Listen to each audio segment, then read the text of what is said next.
Hello and welcome back to another episode of Truly Bedrock with me, Mr. Beardstone, and our panda friends. And I tell you what, I've got some big news, folks. Some really, really big and important news. Look, pretty much our first breeding session after we got the pandas in here, we got a brown panda. How amazing is that? Brown panda, however, does not currently have a name. So we need to work on that. We do have a slight problem now in that we have a lot of pandas roaming around here. Some of them have been named on stream, and I'm sure many of them will get named over time.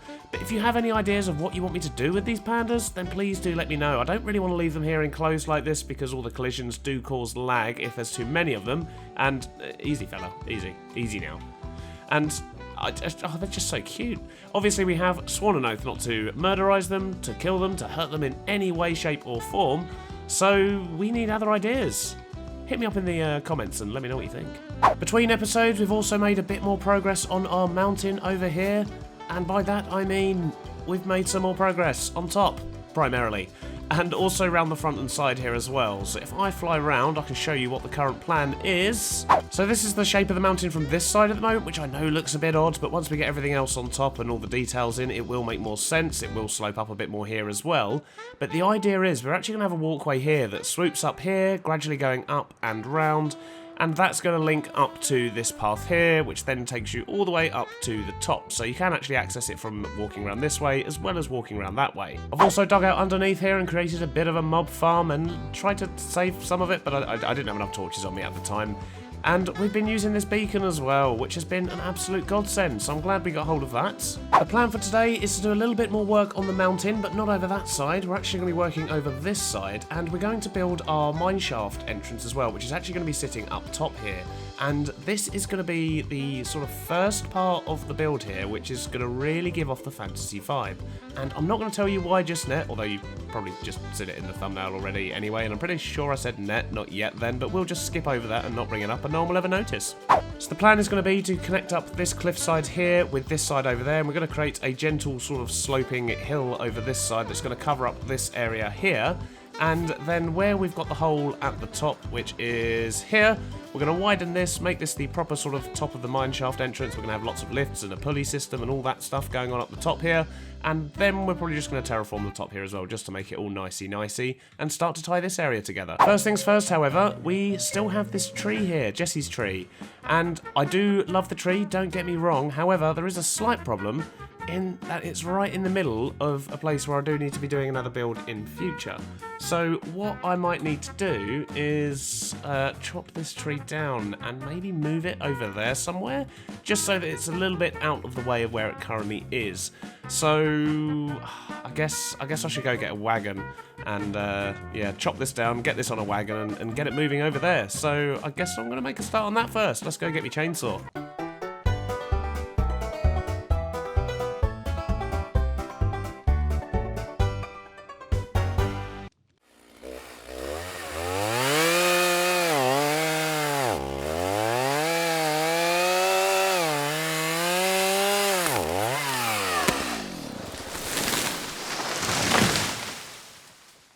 Well, it wasn't easy, but we've managed to cut down the tree and wrestle it onto the wagon over here. It's left a little bit of mess behind, but I'm sure we can come back and clear that up later. That shouldn't be too much of an issue.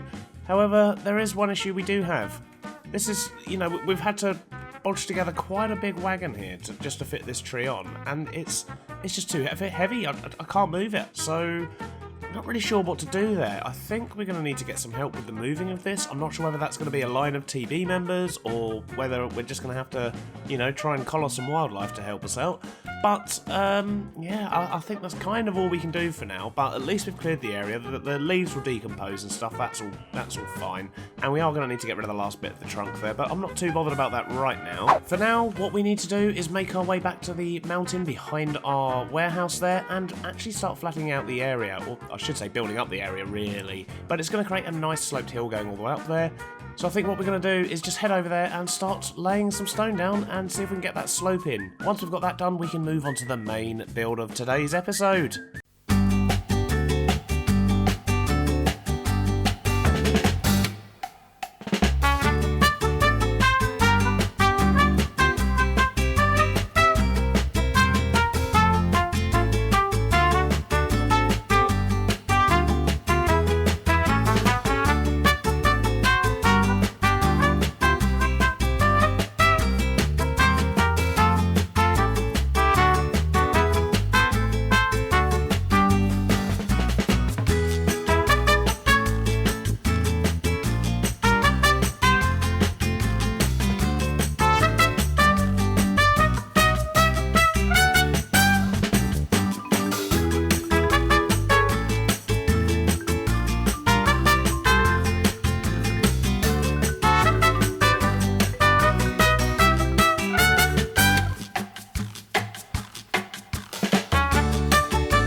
I've now pretty much run out of stone and dirt and grass and all those things, but we've managed to actually build up a little bit more than I was expecting to with the resources I had left, and this is looking much better. I've actually got an area I can work with now, and I've also got a nice big hollow cave below, so I can put some farms and things like that in there if I need to, but primarily, we just needed this bit. This is what we were looking for, essentially, which is the mine shaft that will go all the way down to the bottom. I haven't quite dug it all the way down there yet, but the top bit here, I think, is ready to be built upon. So, well, you know what time it is.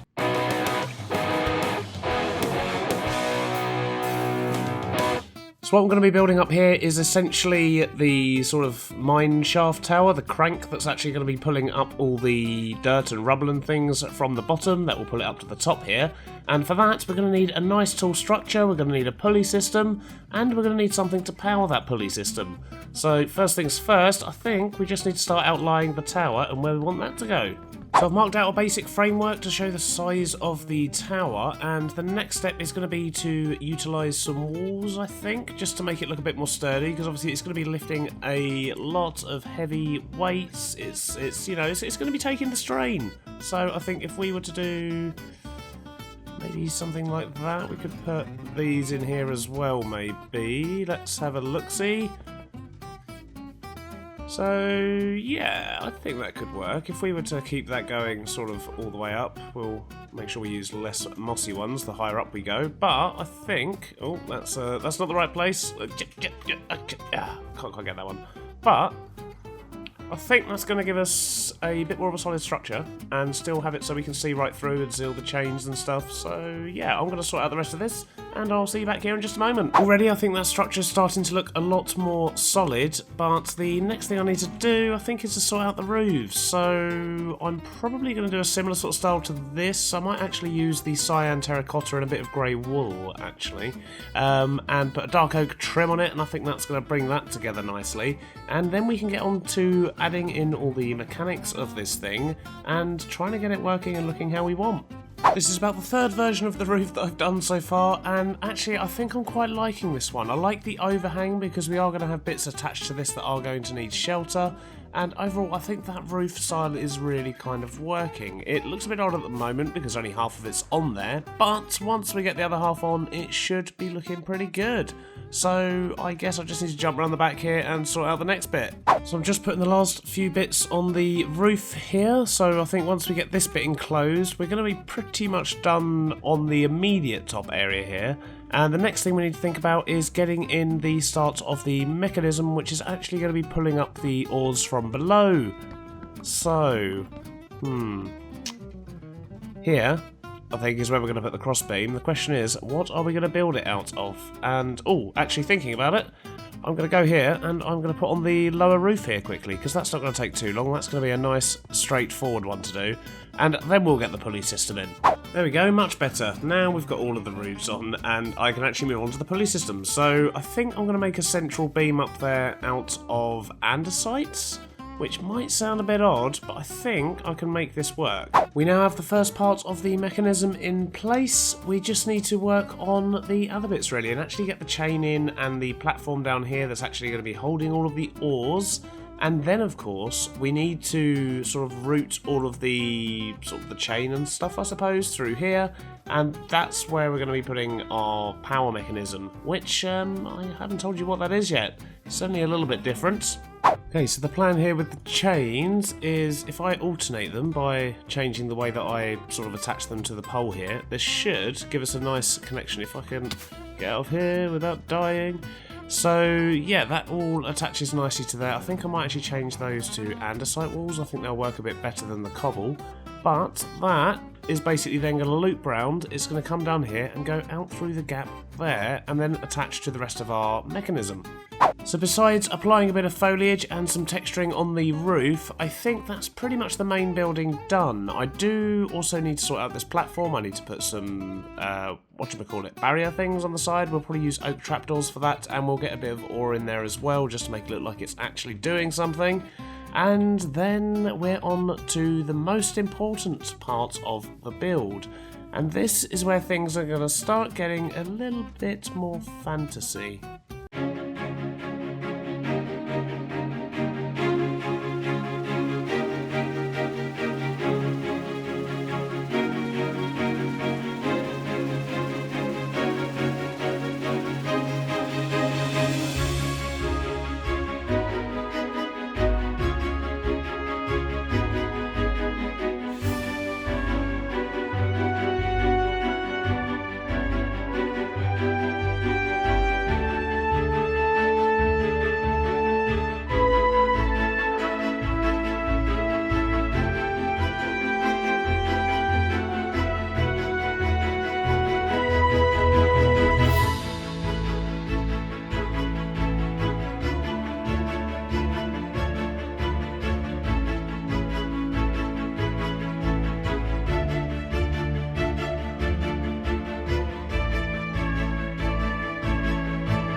And there we have it. We have our very first worker golem working for us here over in our village. And we do intend to have a few more of these, and the next ones of these are actually going to be the ones that we're going to need to hire to draw our cart over there so we can move Jesse's tree, because we know we can't do that on our own. It's way too big for us, and get out of it. I'm trying to talk to people. Look, I don't want your flowers. I appreciate the sentiment, but... well, I was kind of hoping it'd fall off instead of dying, but that's fine. That'll do. I've still got some terraforming to do around here. I want to get in some minecarts and some other bits and bobs in the path as well. And I do also need to get some more sort of texturing done on the roof around here. I need to get some grey wool and possibly even some grey concrete powder so I can get that finished off. But overall, I'm very pleased with how this first column has come out. It hasn't quite got as much contrast as I was hoping he might have.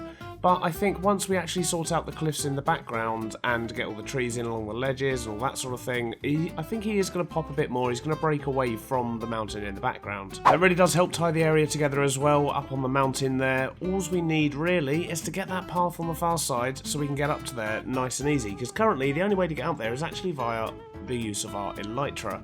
I've spent another hour or so making some tweaks and adjustments to this area, just adding some finer details like the lights and the terraforming around the ground, and I've also added in some minecarts, which I decided to connect up to this building over here. So you may remember many episodes ago when I said I left this wall blank for a specific reason, and that is purely because I wish to build a sort of minecart storage loading type system thing in there. At the moment it literally just goes in there, goes around the corner and comes back. There's nothing on the top floor there still, but I really like the way that this all sort of connects together. I can turn this minecart on and off so it's not constantly running, because that sounds going to get annoying if it is, but I really like how this is tying the sort of top edge of the cliff there together. If we fly a bit further away, we can get a really nice look at the whole structure, and that just sits really nicely on top of the hill up there. The only thing I'm not so sure about is this gap here. It still seems a bit large, and, well, that was a random place to land. I think I'll just stand here, but yeah, so I need to get a couple more bits of wall in to connect that. So from the front, it looks fine, but from the side, it's just too much gap, I think. So if you do have any ideas of what you think we can put up here in the rafters, just to kind of fill this area a bit more, please do let me know in the comments. The small minecart bridge actually looks really good from down here as well. It's not too intrusive, and once we build up this area a bit more, it's going to be there and it's going to sort of blend in, but it's also going to tie the two areas together, which I think will be really nice. As you can see, we've still got plenty to do in this area, however. So the main route up to the top here is actually going to be via a sort of slopey stairwell type thing that's going to go up and round on this peninsula. So that is going to be something we'll probably tackle in the next episode or two. For now, however, we've got a couple of other things we need to do, and that involves us heading over to the shopping district. The sound of pig step does actually remind me that's something else we've done. We've rigged this up now so that every time you go through the Nether, it plays pig step, which is 100% definitely our disc, and we did not acquire it from Tiz under any circumstances.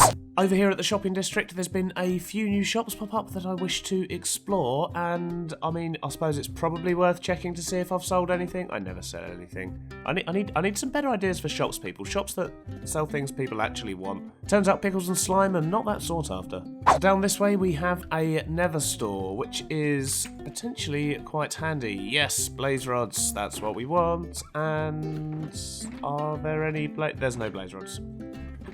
We wanted blaze rods, there's no blaze rods. So I guess we're going to have to come back another day. How much are they?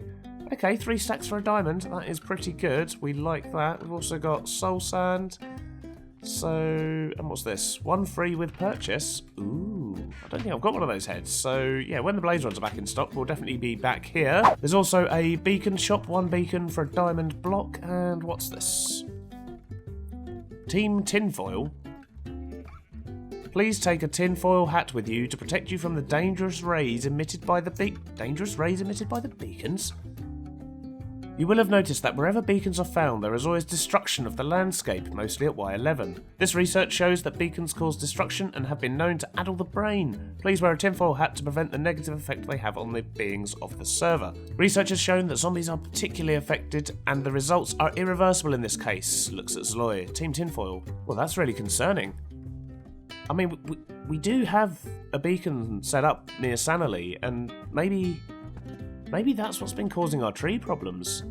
this could be interesting. I think for safeties, I should definitely take a tinfoil hat. There's also a beacon right there, so I think it's only sensible for me to put the hat on right now and try and protect ourselves. And maybe I should take down the beacon when not in use at my base. Maybe that will help my trees and stop poisoning the land. There's also another new shop down here as well, the Head X. Okay, 3 lectins. What do we got? Heads we'd like to sell. Heads we can exchange, so we can take one and place one back in. That's we do not have a red mushroom head. That could be a good one for us. I think we've got the rest of these though. And on this side, we can basically just put down what we are after. Okay, so this is quite cool. So this will be a good way for us to get the ones we're missing. We're missing quite a few, but I don't think I have anything in here that I can swap for the mushroom head at the moment. I mean, I could put a wither skull in there, but no, we won't be doing that. We also appear to have a new neighbour down here next to our slime shop. So what is this one? Glass. Oh, okay, that's cool. That's cool. So we've got a glass shop now as well, and there is a lot of glass. Yeah, that's a lot of glass. But 3 stacks for a diamond. That's really good. That is going to save a lot of mining when we next need glass, because I'm not a big fan of just going and getting lots and lots of sand. I get bored very quickly. I go out there with good intentions, 10 shulker boxes, always come back with about half a box. I just get bored quickly. What can I say? I've also just come back to the slime shop here, and I found a grey box, which I must have left somewhere. It's called Beardstones. It doesn't have any stones in it whatsoever. So, yep, definitely mine. Oh well, we've actually sold some slime. That is probably the second or third sale in about a month. Yeah, since they changed the spawn mechanics, turns out slime is really, really easy to farm now. So, it is what it is. Another thing we still need to do is to make an office up here for the proprietor of this store, which, you know, you would think was probably me. It's not me. I'm just a puppet. I'm just a puppet. Sadly, that's all we've got time for today. I'm definitely going to have to go and do a little bit more research into this beacon problem that we are possibly having. That could actually be the... Ow! So as I was saying, we're going to have to do a bit more research into the beacon problem and see if that is actually the source of what is causing our trees to go a little bit wonky here and there. We also still need to replant Jesse's tree and get that into a safer location so it doesn't get destroyed in the next couple of episodes when we start building on that peninsula. And then we've also got a giant mountain to finish as well, but I'll probably be doing a lot of that in between episodes and on stream, which you can find at twitch.tv/Mr. Beardstone if you want to come hang out. If you have enjoyed today's episode, please do drop a like, it really does help the channel out, and if you're new here, please also subscribe and consider hitting that notification bell so you never miss an episode. For now, however, bye-bye.